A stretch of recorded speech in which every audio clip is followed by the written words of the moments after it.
What if your neighbor asked you to take 20 minutes one night to help him? Would you do it? Most decent people would. But what if he asked you every night following, with no end in sight? Would you be willing to do it? At what point would helping become an irritant? When would serving your neighbor feel more like servitude? This is a story about Kathy, and it takes place over 3,000 nights, 7 days a week, 365 days a year. It has been going on for over 7 years, and it's changed the life of ordinary folk like me.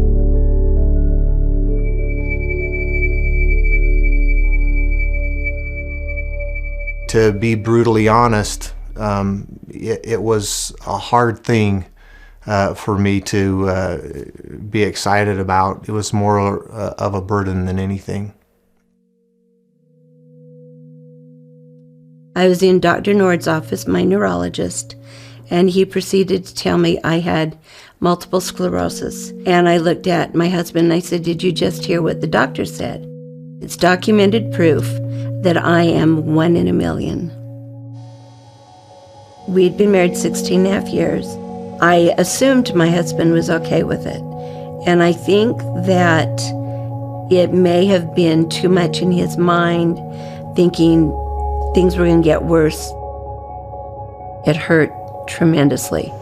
Throughout the divorce proceedings, I went from walking with 1 cane to having 2 canes, and then I had to use a wheelchair. Kathy has lived in this home and in this neighborhood for a long time. In order to stay in her home, she had to have help getting in bed at night. She wasn't able to get out of her wheelchair and put herself into bed. Her boys carried the burden prior to us coming in full-time and lifting her into bed, and it just became a lot of work for her boys. They would come in the mornings and help her out of bed. We got together as friends, neighbors, and a church group. We told her that we were here and that we had 40 or 50 men who were willing to come in Every single night, night after night. Helping Kathy into bed itself, it's a little bit weird. It was awkward. You know, I'm kind of phobia around sick people. At first, I'm kind of like, I think that's why I was so stiff. And when they said, just toss her, I'm like, okay.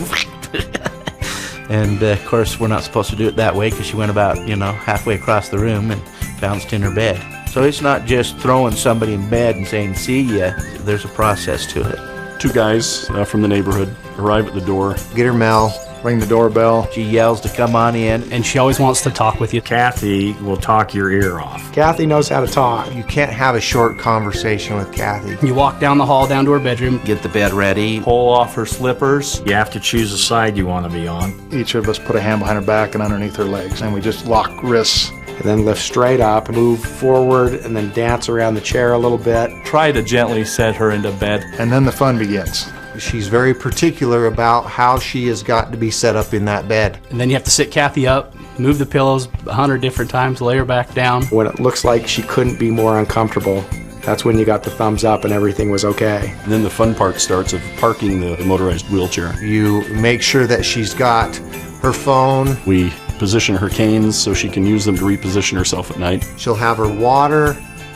some pills. Make sure that the wheelchair's plugged in. Turn off the lights and lock the door. And you're done.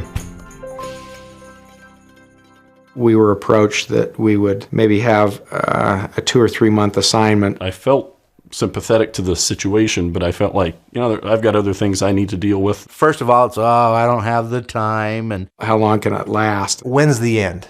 How long are we going to have to be doing this? Can't we get a lift in there? And at church, we would talk about this assignment, and it was the topic all the time. Largely brought up by me, by others in our group that were being asked to do it all the time. We all tried to think of different ways that we could help Kathy get into bed without us having to come over every single night. It was a burden, to be honest. In those discussions, one person in particular said, I don't see an end in the foreseeable future. Even if we get her a lift, she can't put herself in the lift. That's not an answer to the problem. He said, if you're not willing to do it, and if there's those who are not willing to do it, I will do it myself every night if I have to.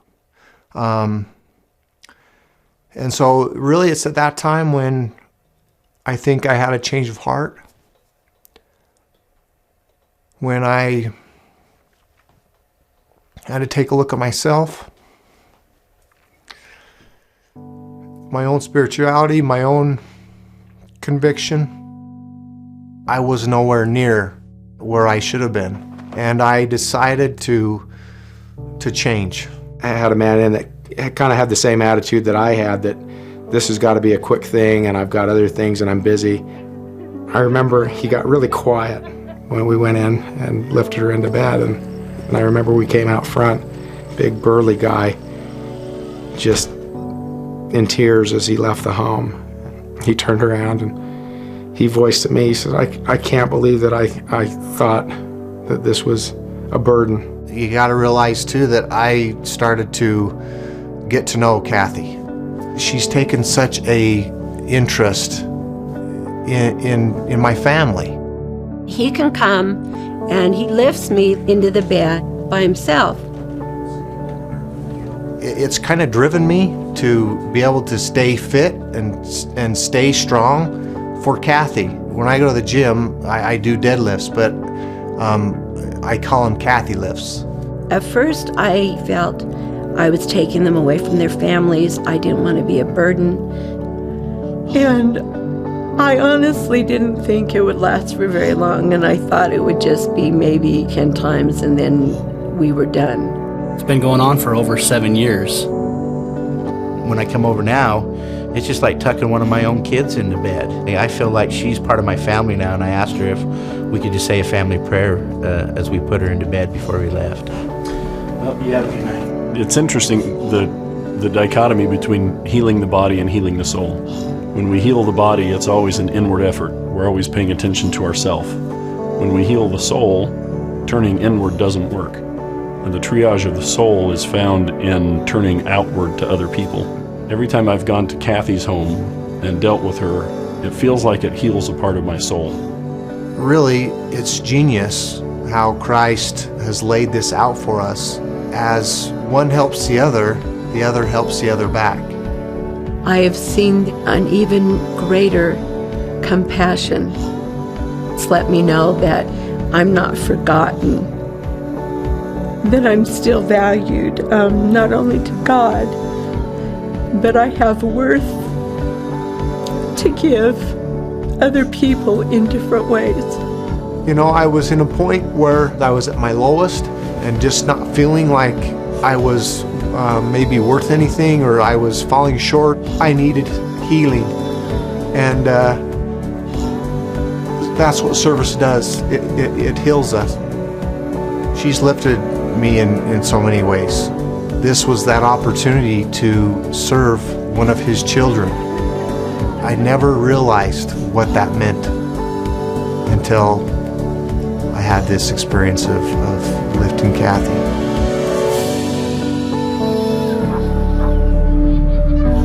The more we serve our fellow men in appropriate ways, the more substance there is to our souls. We become more substantive as we serve others. Indeed, it's easier to find ourselves because there's so much more of us to find.